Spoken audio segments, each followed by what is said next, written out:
Ayun, so good evening sa inyo guys. Ngayon po ay October 7, 2021 at disaster yung nangyari dito sa ating index sa ngayon. So grabe yung drop natin. Nag-drop po tayo, negative 1.5% and then nag-close tayo 6,951.3.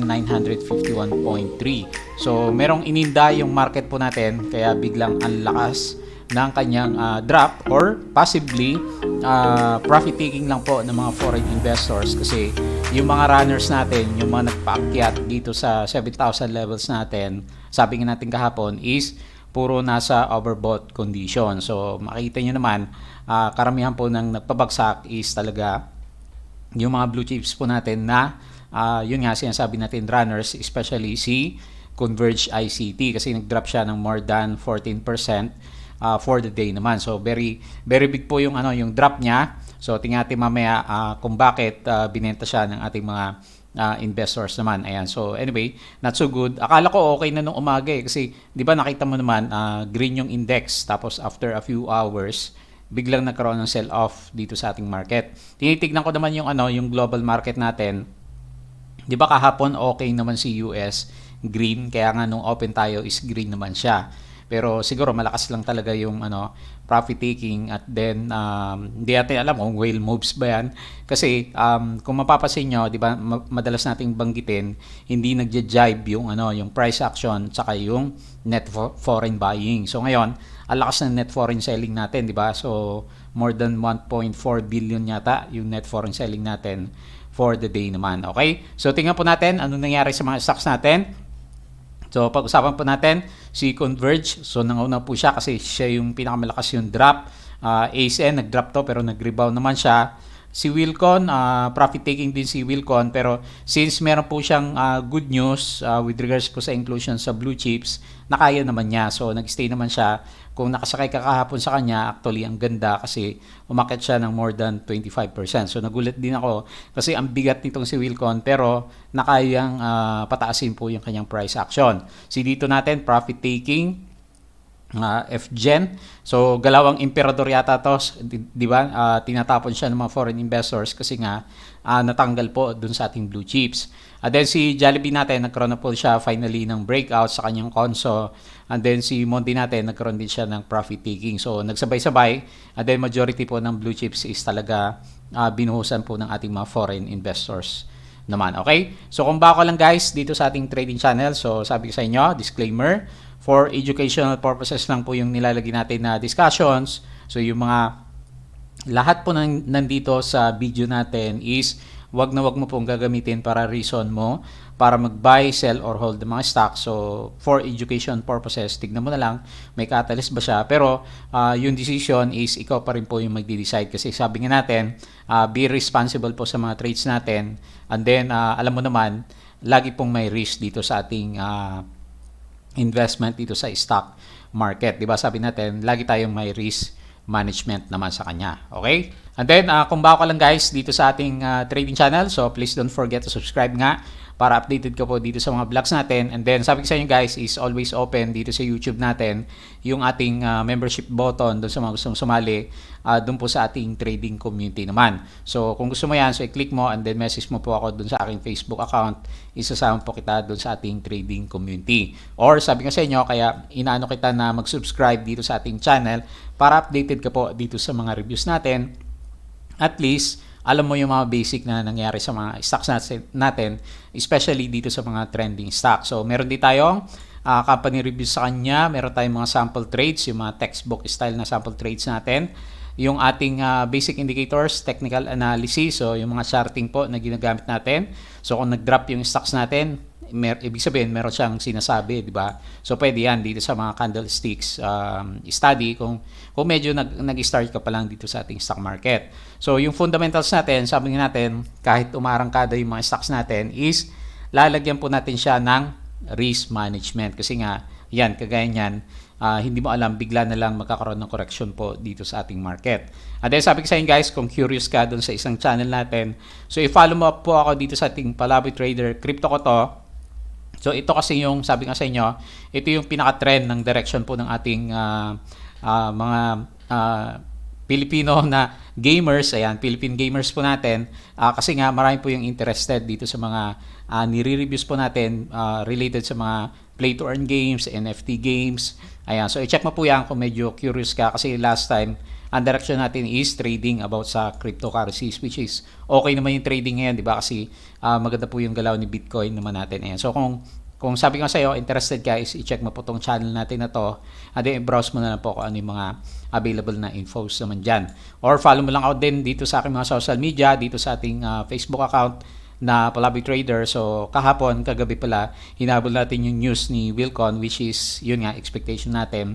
Talagang malakas siya pagdating ng trading sa umaga. So, hindi na tayo nakahabol sa kanya. So, anyway, kung hindi ka naman humabol, sana hindi ka na masyadong na-hype doon sa sa biglang pag-akyat na ng 25% kasi medyo ipit ka naman kung sumabay ka doon sa galawan po ng ating mga whales naman sa kanya. So, follow mo din ako dito sa ating Facebook page na Palabi Trader. So, ganyan din po mga infos about sa stock market yung nilalagay natin. So, sa website po natin guys, so nandito yung ating mga basic guides with regards po sa investing sa PSE market. So sabi natin, ginawa natin to para dun sa mga mahilig magbasa.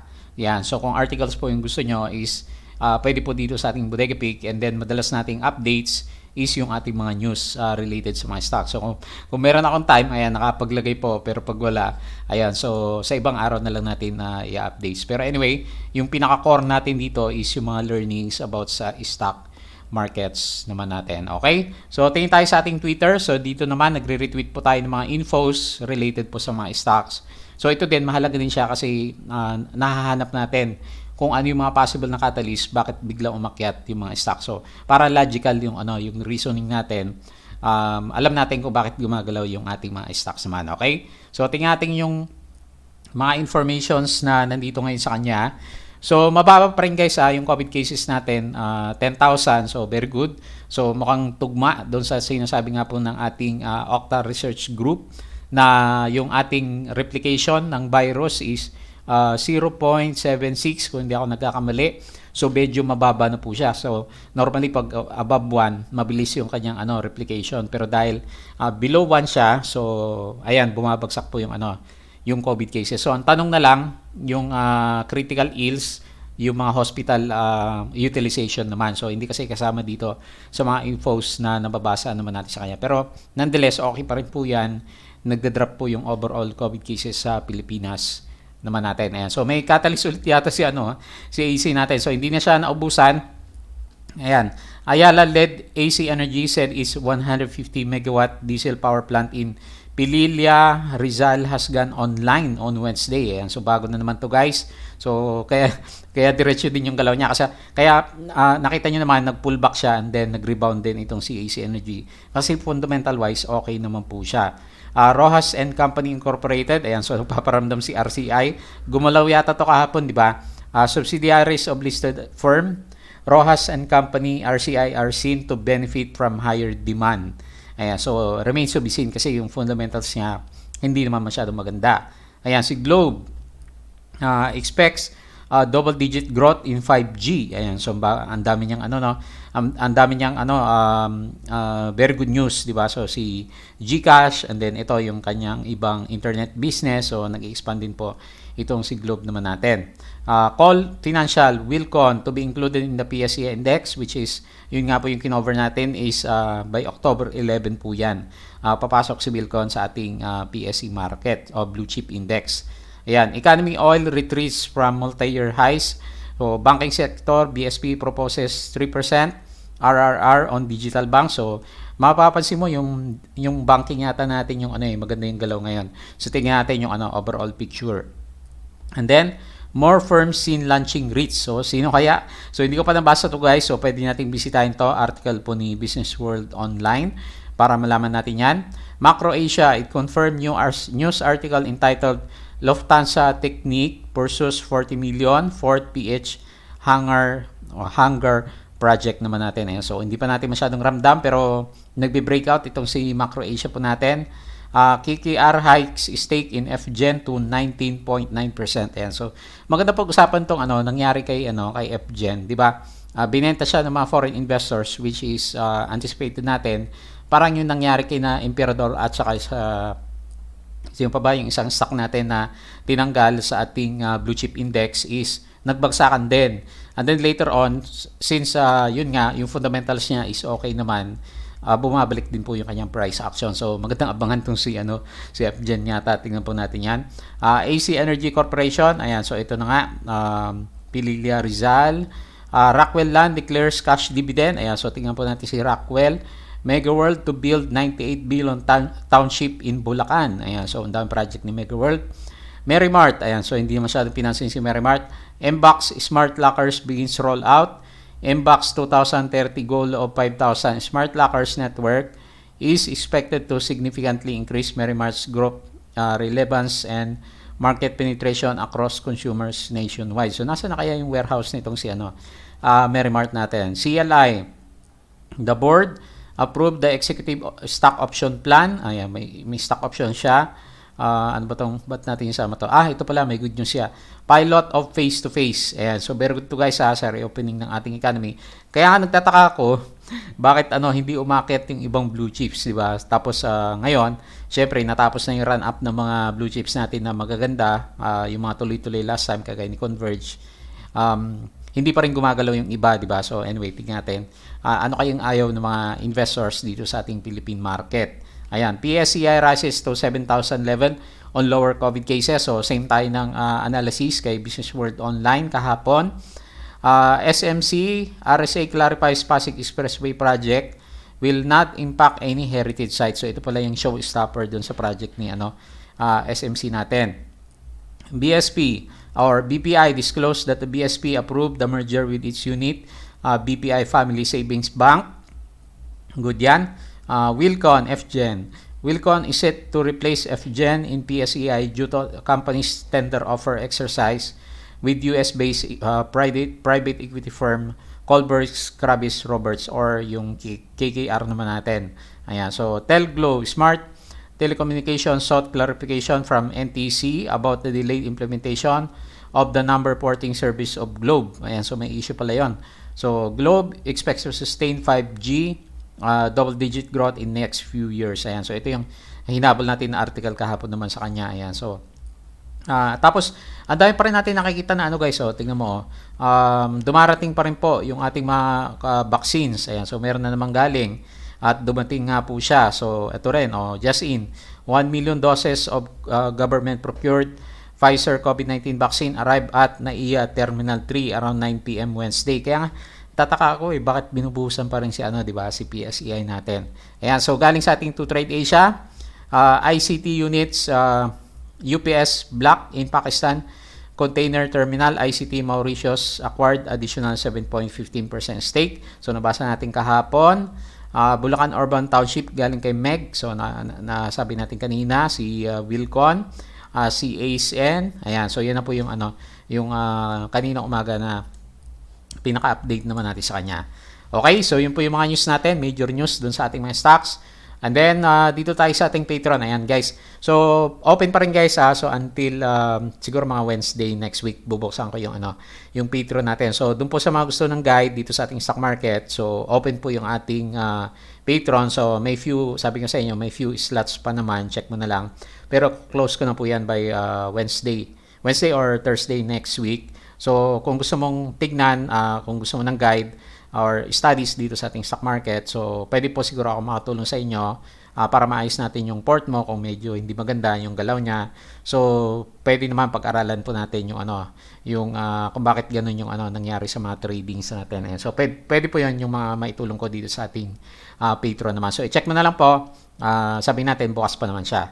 Okay? So, tingin tayo dito sa ating to Trade Asia. So, refresh ko siya para hindi siya mag-close mamaya. Ayan guys, nasabihan na ako. Ayan, so magkakaroon tayo ng by next week, meron po tayong promo dito sa ating to Trade Asia Prime. So sana naantay mo, hindi ka pa nag-open sa kanya. Next week mag-open ka sa kanya kung gusto mo kasi yun nga, meron tayong discount sa kanya. So i-check mo na lang po. I-release natin yung video na ginawa natin together with to Trade Asia po. As a promotion naman dito sa ating platform. So ito guys ito yung pinopromote natin, yung to Trade Asia Prime na website. So ito, makikita mo kasi yung ano din dito eh. Yung iba, hindi mo makikita yung ano, yung mga trading ng mga foreigners, 'di ba? Halimbawa, doon sa isang platform natin, hindi mo pa makikita yung mga ano, net foreign selling, yung mga values niya kaagad. So after trading hours pa. Pero ito, real time nakikita natin yung mga trading natin. Tapos, pag nag-trade ka sa kanya, pwede mong iset automatic ano yung value, kailan siya mag-execute, buy ba yan or sell. So automatic na po siya na ano, mati-trigger naman. So yun yung advantage ng ano, platform natin. Tapos ito na mismo yung nakita nyo, yung pwede mong gamitin sa trading naman natin. So ilalagay mo lang stock symbol, ilang volume, anong price, and then ibabay mo lang siya, tapos sign in mo lang, sign out mo siya, sign off, and then okay na, ma-execute na yung ano, yung trade mo naman. Okay po. So overall picture not so good. So nag-fake out yung index natin kanina umaga. So profit taking na malakas, at makita mo naman lahat ng index sector is hindi po maganda. Si finance, siya lang hinabuhay kasi nag-stay siya 0.93% dahil yata sa breakout ni ano to ni BDO natin, o kung hindi ako nagkakamali. Pero ang pinaka-affected ngayon yung service, yung laging nag-uptrend ng mga stocks natin. Ayan, si Converge yung pinakamalaki. So ang laki na kasi guys mamaya tingnan natin yung chart, di ba? Yun naman lagi kong sinasabi na ano na pag sobrang overbought na yung stocks, medyo malapit na siya. Ayan. Ang problema nga lang kasi yung correction niya, sobrang lakas naman. Ayan. So anyway, majority ng blue chips is hindi maganda. And then kokonti lang po yung ano, yung nag-green, kaya ganyan. Bagsakan tayo. So laki din ng ano nilabas ng foreigners. 12.21 billion. So makita mo dito, negative 1.4 billion po yung ating net foreign selling naman sa kanya. Ayan, so 38% pa rin, puro selling lang yung ginagawa ng mga foreigners natin. And then 62% is yung mga locals naman natin. So not so good, 'di ba? Especially kung medyo nasabayan mo yung peak ng ating mga blue chips. Pero nonetheless, ako naman kahit may hawak akong mga blue chips and then kasama dito sa mga red, ako okay lang kasi bullish yung ano overall sentiment ng market, and then hindi na natin kasi nahabol yung mga ano yung mga nag-peak na stocks. Kaya pinapansin ko lagi yung ano yung RSI, 'di ba, pag nagre-review tayo, pag sobrang taas na talagang ano nagko-correct yung mga stocks natin. So hindi naman lahat, pero majority ganun po yung ugali ng mga stocks naman natin. Okay? So sana hindi masyadong tinamaan yung port mo during this time naman. So tingin tayo sa ating ano PSEI index. So not so good kasi bearish engulfing candle. So pero bukas tingnan natin kasi yung US market medyo okay naman. Baka meron pong rebound dito sa ating index. So baka shake out lang to kasi wala naman tayo nakitang ano ibang negative news dito sa ating market. So kaya nga inisip ko baka ano lang to yung mga foreigners shake out tayo kasi 'di ba last week pa nagkakaroon ng net foreign selling, tapos sunod-sunod wala talaga magsusupport dito sa market natin, and then yun nga kinorek niya yung mga overextended na stocks po natin. Okay, so RSI, so hopefully mag-bounce tayo bukas. Okay pa rin naman yung MACD. Medyo nag-drop down siya. Gawa na malakas na drop ng index natin. Pero wala po ako nakita na negative sign dito sa ating market unless meron kayong alam. Pwede nyo pong i-comment dyan sa section natin.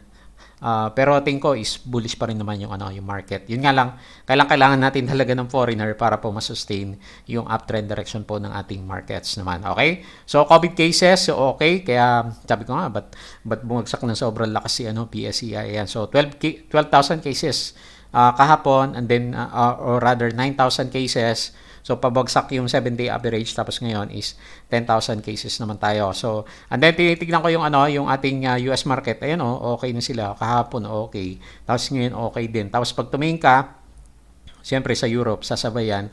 Pero dito sa ASEAN market guys, very good po lahat. Ayan very green. So maliban dito sa S&P New Zealand, 50 index gross natin.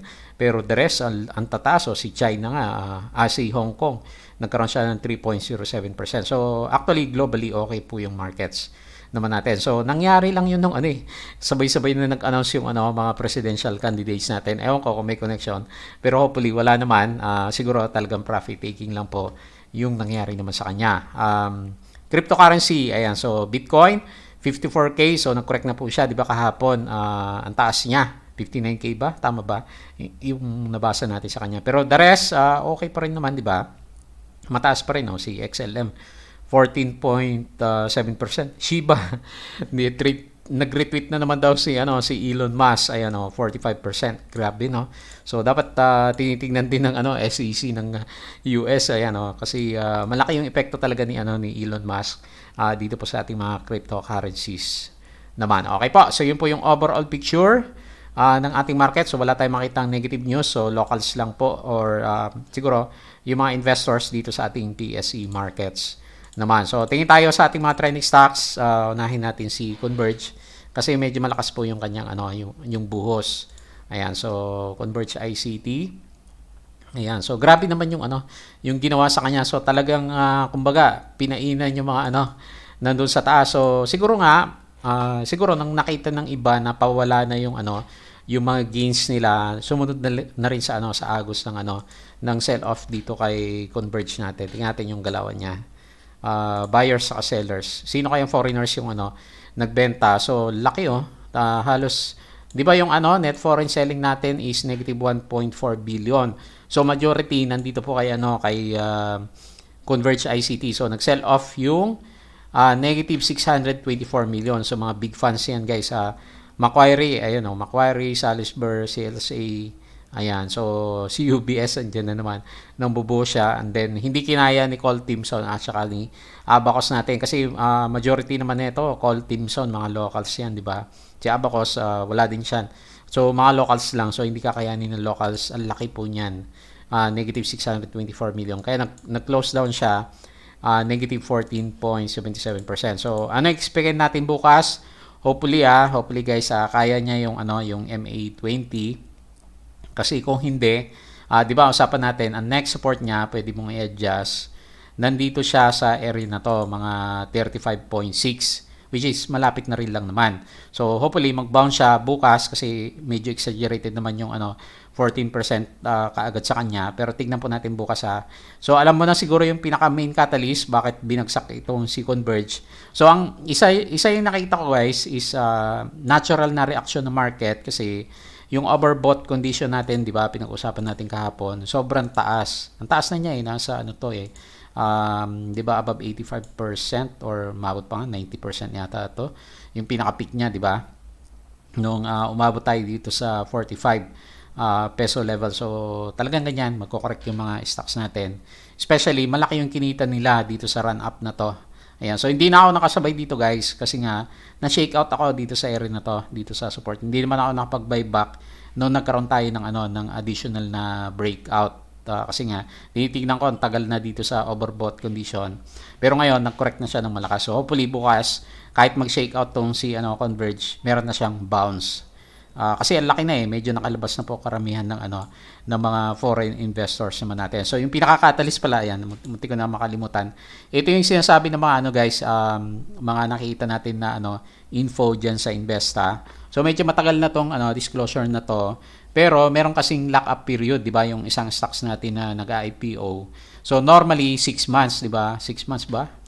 Pero ito kasing si Converge, ang expiry lock-up niya actually bukas to October 8. So ayan October 8. And then pwede na po siyang i-trade ng mga kung sino man yung may hawak sa kanya by October 11. So wala pa naman, bakit nagbuhusan? Syempre, yung mga meron ng hawak dito sa kanya na kumita na, nag-take profits na kasi ang iniisip nila since tapos na yung lock-up period, baka magkaroon din ng sell-off yung mga big investors na nasa kanya. Parang yung nangyari kay Merrimart recently, di ba? Nagkaroon siya ng sell-off kasi yung lock-up period, si Mr. Injapseya II, pwede nang magbenta. Pero hindi naman nagbenta di ba, si Merrimart ng shares niya because bumili pa nga yung kapatid niya, di ba? Yung isa pang si Seiya na bumili naman sa kanya. So anyway, it gives a bad perception in the future, in the short term na baka magbuhos naman yung mga investors. Pero hindi naman natin alam makita pa rin naman natin kung ano yung gustong gawin ng investor. Siyempre, kung halimbawa naman nakabili sila dito sa IPO price, sobrang baba. So, pwede rin naman i-hold nila kasi laki na. Kahit medyo mag-drop yung index na rather si Converge natin, kumikita pa rin sila, di ba? So anyway, tingnan po natin. Bahala na po si market kung ano yung gusto niyang gawin. Pero yun yung nakikita natin na pinaka major reason kay Converge. Bukod sa overbought na po siya. Ayan. ACN po natin. So, alam mo na yung catalyst, di ba? Yung binasa natin sa kanya kanina. So, andito rin naman siya. AC Energy's Ingrid Diesel Plant goes online. So, ito yung nasa Pililla, Rizal. So, 150 megawatt diesel power plant. So, akala ko ba green energy itong si AC natin. So, meron pa rin pala siyang diesel plant naman which is nag-open, pero tingin ko is okay naman 'yan, di ba? Para sa business po nitong si ACN. So, meron siyang gain 0.16%. Nag-drop siya pero nag-rebound nga. Laki ng foreign buying pa rin, 86.2 million. So, si Regis Salisbury yung main buyer and then si Salisbury at saka si Cole yung ating pinaka-main seller. So, extend ko na lang yung yung mga indicators natin last time. Ayan. So, parang nauntog din siya, di ba? So, anyway, hopefully hindi siya maapektuhan bukas kay Converge kung sakaling meron pa rin siyang correction. Kasi, eto naman si ACN, ayun kaya madalas kong sabihin, tignan mo lagi yung RSI. So, 84, nag-correct din siya. Pero medyo malayo pa siya, nasa 76 pa lang naman. Tapos, okay pa yung trend direction ng ng ating MACD naman sa kanya. So, anyway, bullish pa rin ako dito kay ACN. Kasi nga, nasa trend direction pa rin naman siya. So, hindi pa exaggerated yung pinapakita niya na galaw. Okay? So, next, si Wilcon. So, alam mo na yung catalyst din. So, to be included po itong si Wilcon natin sa blue chip index po by October 11. Hopefully, masustain niya yung current location niya kasi may gain din naman siya, di ba? Yung support natin is before ng gap dito sa 32.67. And syempre, pwede niyang targetin to in the future pag okay pa rin po yung business nitong si Wilcon. Normally, ganyan yung nangyayari, di ba? So, parang kay ACN din. Tingnan mo si ACN nung very bullish tayo sa kanya, umakyat din siya, di ba? Kung ito yung titignan mo na na existing na price action natin dito sa area na to. Nag-upsurge and then nag-correct, pero tignan mo naman ngayon, lampas na siya. So parang ganyan din yung nakikita ko dito kay Wilcon. Basta okay po yung business nitong si Wilcon natin, posibleng ganun din yung gawin niya. So anyway, pero kung medyo naipit ka sa taas, tignan mo din kasi baka matagal pa bago siya makarating naman dito sa bandang taas natin. So okay pa rin yung RSI overbought, pero tingin ko is okay pa rin. Pero malakas yata yung yung foreign selling nitong si Wilcon. Tingnan natin 8.45% yung gain. Ayan, lakas din, Negative 695 million. So, dalawa pa sila. Ito pala sa kanila pala galing yung yung sell-off. Wilcon at saka si Converge ICT po natin. So, nag-take profits na kasi laki naman 'yan, di ba? Umabot tayo ng 25% Tapos, yun nga, nagkabusan na po sa kanya. So, lagyan ko to ng drawing para madaling makita. Tingnan natin bukas. Actually, yan talaga yung support niya. Nasa 32.7 levels naman. So, hopefully, masustain po ni Wilcon natin. Kasi bagong pasok pa lang siya or papasok pa lang po dito sa ating blue chip index. So, tanggal po si si FGen. Kaya itong si FGen natin, nakita mo naman, bumagsak po yung yung price. So, tingnan natin pero iniisip ko si FGen later on, parang emperador din to yung galawan nito So, nag-loss siya, negative 8%. Ayan, laki negative 88 million. So, reposition yung mga investors. Papa yung main buyer and then Papa UBS na naman, yung main seller naman natin sa kanya. So, medyo nag-close down siya doon sa kanyang gap down. Hindi ko rin naisip na na yun nga possible siya magkaroon ng gap down. Kasi nga tanggal po siya sa blue chip index. Pero 'di ba nakita mo naman yung investor natin, dinagdagan pa niya yung shares niya na hawak dito kay FGen. Kaya tingin ko babalik din po in the future itong si FGen natin. So sa ngayon technically naghahanap po muna siya ng kanyang pinaka-support levels naman. Hopefully mag-support siya or mag-shakeout lang siya bukas. Lagay natin dito sa bandang baba and then rebound na po ulit itong si FGen natin. Kasi yung naman yung pagkatanggal sa blue chip at saka 'di ba inclusion, wala namang effect sa talaga sa fundamental. Yung excitement ng tao yung merong epekto sa kanya. Kasi nga, syempre blue chips, diba? Iba yung usapan kasi pag blue chip yung stocks naman natin. Okay? So, yun po yung relationship nila. Dito, nag-pullback din po siya. So, wala din ako makitang catalyst. So, most likely, yung nangyari kahapon, very bullish tayo sa kanya. Gaano kalaki yung, yung drop ni Vito natin. Negative 4.76%, pero may net foreign buying. 1.19 million, call BPI yung main buyer, and then call BDO yung ating pinaka main seller sa kanya. So, most likely, yung sentiment ng upside natin kasi bearish engulfing candle na-excite lang sila doon sa galawan po ng market natin na maganda kahapon naman. Pero anyway, tignan po natin. So, bukas pa, medyo magulo siya. Malakas yung up, then malakas yung down. So, very undecided pa rin po itong si dito naman natin. So, ganyan lang muna yung chart natin sa kanya. And then si Jollibee, finally, breakout po siya. So, very clear po yan. So, may sign ng breakout kasi maganda po yung volume. So, nagkaroon tayo ng RSI 50 breakout. Yung price action is very, very clear.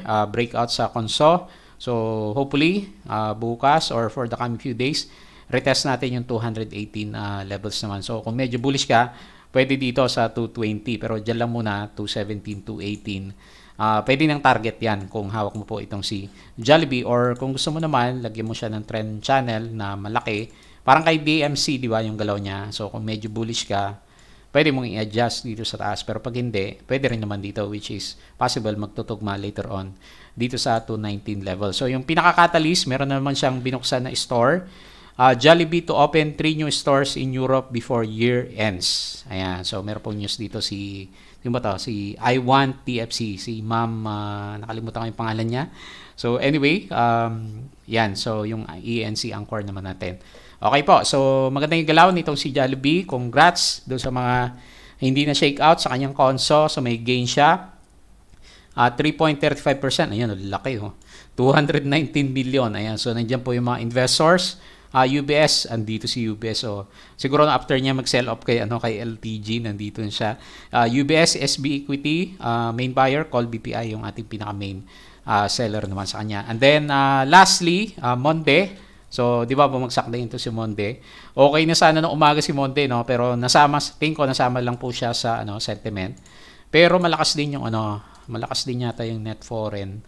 Ayan, lakas din, no? Negative 168 million and then 2.63 negative yung kanyang gain or rather loss for the day naman natin. So, Regis Timson, main buyer, Regis Mandarin, yung ating pinaka-main seller. So, anyway, nasa trend naman itong si Monde.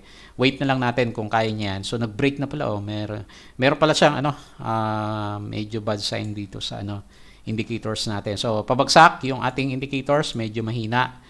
Yung momentum, tapos yung MACD, yung blue, bearish siya kasi yung blue nasa ilalim po ng ating red line. So, meron tayong divergence. Hopefully, magkaroon po ng support dyan sa current level na 18.5 po itong si Monde Nissen naman natin. Okay? So, overall picture, not so good yung nangyari kasi nga lumalabas po yung foreigners. Pero, yung sentiment, think ko okay naman dito sa currently dito po sa ating PSE market.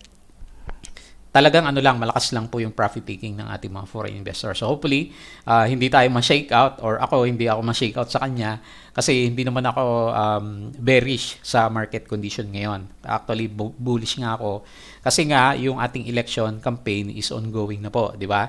So kanina nga sabi ko sa inyo, may bago tayong mga candidates for president. Hopefully ma-digest po yung ating market na maayos. Okay po. So yun lang muna bago tayo close. Please don't forget to subscribe dito po sa ating Palabi Trader na YouTube channel.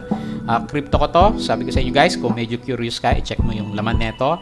Yung ating Facebook account na Palabi Trader. So i-check mo po. Ganun din po yung ating Facebook page. Tapos yung ating Bodega Peak na website, Twitter account. And then guys, yung Patreon So malapit nang mag-close. So Wednesday, Thursday next week, ko-close ko na po siya. I-check mo kung gusto mo po ng guide dito sa ating market during this time. So, kung medyo nalilito ka is okay lang po. Pwede po nating tingnan yan and then correct natin kung ano yung pwede nating ayusin. So, sana makatulong po ako sa iyong trading journey naman. Okay po. So, yun lang. Maraming salamat at kita po ulit tayo bukas.